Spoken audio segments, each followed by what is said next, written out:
Welcome back to another episode of Rock Boys Football. Spring practice on the horizon for this USC program. Taking a look at 5 breakout candidates for this team heading into the 2024 season. This is always one of my favorite episodes to do every single year, and probably not going to be the last one we do for this USC team. Identifying some guys that maybe we didn't see a ton of during that 2023 season, but guys that we think are going to take a massive step heading into 2024. Before we get into it, just want to say, one, thank you to the USC fans. This has been a program you guys know the boys love talking about. The amount of support the USC fans show the boys. Can't thank you guys enough. If y'all do enjoy the content, consider subscribing to the channel. But more importantly, and especially for this episode, would love to hear some names that I don't mention that you guys are very high on heading into 2024. The best part about doing this is not only giving you guys some of my ideas, but hearing from you guys in terms of players that you guys think are going to break out. Would love to hear it from you guys in the comment section. Again, getting it down to only 5 players was quite difficult, but kicking this thing off, we're going to go with offensive tackle Elijah Paige. Went back and watched the Louisville film from the bowl game. Elijah Paige is going to be a monster. And the first thing I want to talk about is how rare it is to see true freshmen be as physically developed as Elijah Paige was. I mean, that Louisville team had one of the better pass rushes that you saw across the country. And I thought Elijah Paige at that left tackle position looked absolutely phenomenal, right? 6'7", 310 plus pounds. Extremely smooth mover for his size. And when you start coupling the size and the length that Elijah Paige has with the athleticism that he put on display, you're not only looking at a quality starting tackle. I think you're truly looking at an all-conference, all-American caliber tackle in Elijah Paige. Out of all the USC players on this roster, if there is one name that I am most high on, it is probably going to be Elijah Paige. And again, the film that he put out against Louisville in the bowl game was true freshman film. It is rare to see true freshmen start on the offensive line. I thought Elijah Paige looked absolutely phenomenal. He has all the traits that you want to be an elite tackle. You talk about guys that are going to account for a lot of wins for USC over the next couple of years. Elijah Paige, probably at the top of the list there. Next player I want to talk about, and for the USC fans that have been rocking with the boys for the last couple of months, and honestly over a year at this point, Eric Gentry. And this is a guy that you could maybe label him a breakout. I'm going to go with him as a breakout because I think there's a lot of meat left on the bone in terms of what Eric Gentry can do.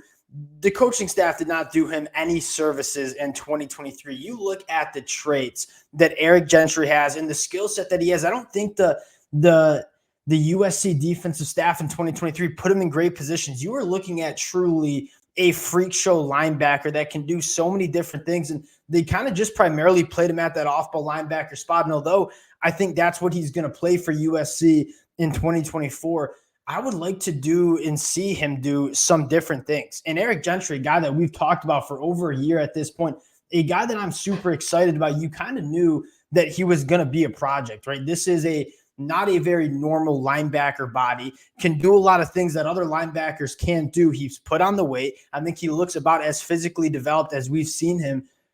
You enter in Matt Entz. You enter in Danton Lynn. What I'm most excited for is how do we use Eric Gentry in 2024? This is a guy that you take a look at the pass rush numbers, only rushed the passer 22 times, which I think is an absolute crime. Had a 16% win rate, accounted for 4 hurries, again, on only 22 pass rush attempts.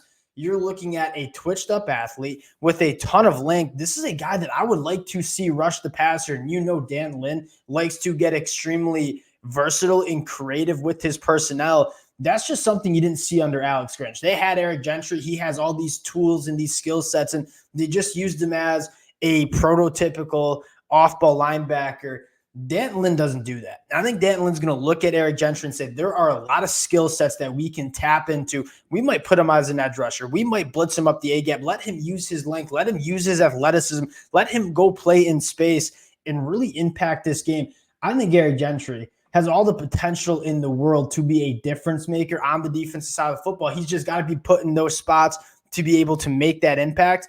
Danton Lynn, Matt Entz, I think are going to do that. And I think you're going to see Eric Gentry, maybe like a Harold Perkins type linebacker, a guy that you might see rush the passer off the edge, drop back in coverage, play that quarterback spot, do all sorts of things with Eric Gentry because he is truly a one-of-one caliber athlete. Eric Gentry, I cannot wait to see what he does in this USC offense in 2024. Next guy I want to shout out, and I'm going to cheat a little bit here. I wanted to stick to 5. I'm going to do a little 2-for-1 special here. Jacoby Lane and Malachi Lemon. And there are a lot of guys. I mean, obviously, Zachariah Branch, he kind of broke out as a true freshman, so I wouldn't qualify him as a breakout candidate.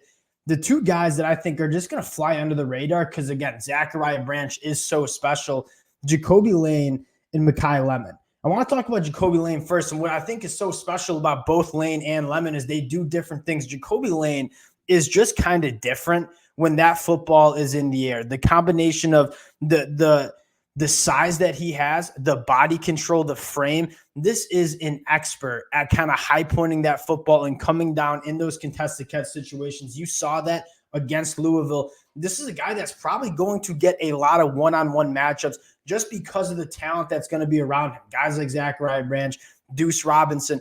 If you put Jacoby Lane in a one-on-one situation, there is a chance, there's a high chance, I should say, that he's coming down with a lot of those catches. A guy that I think as a freshman just used those physical traits. What happens when he develops a little bit more nuance in his route running, has the ability to create separation. I'm massive fan of Jacoby Lane, and a guy like Malachi Lemon.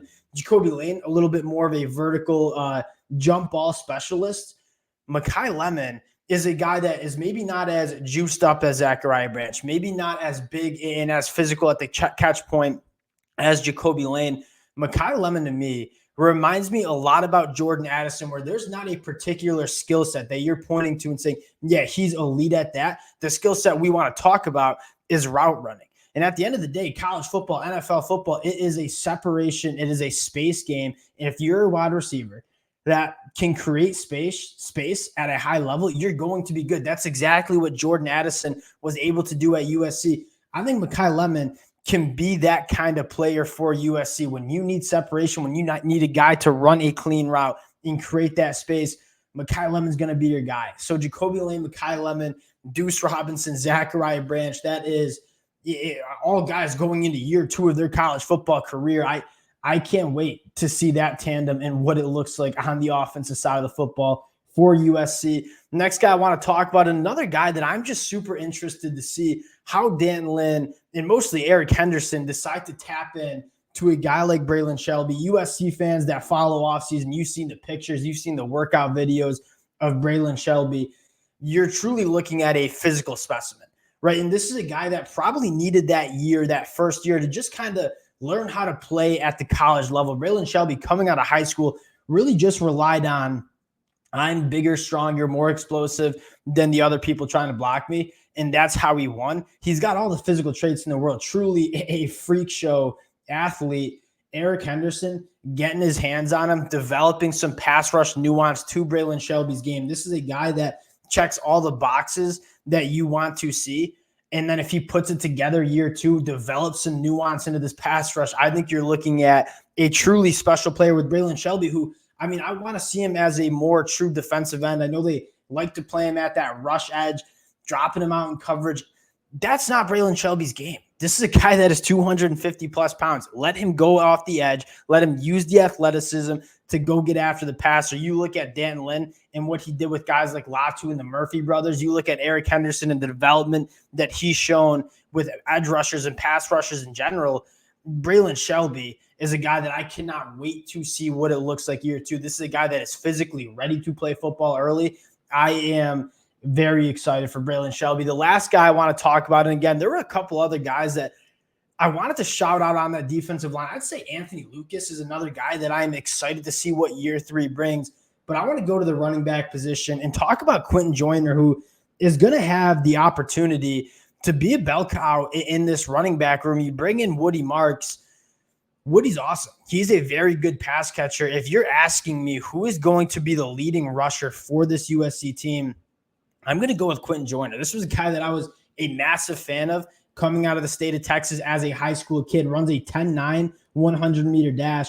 Only had 18 carries for USC as a true freshman. Averaged almost 7 yards per carry.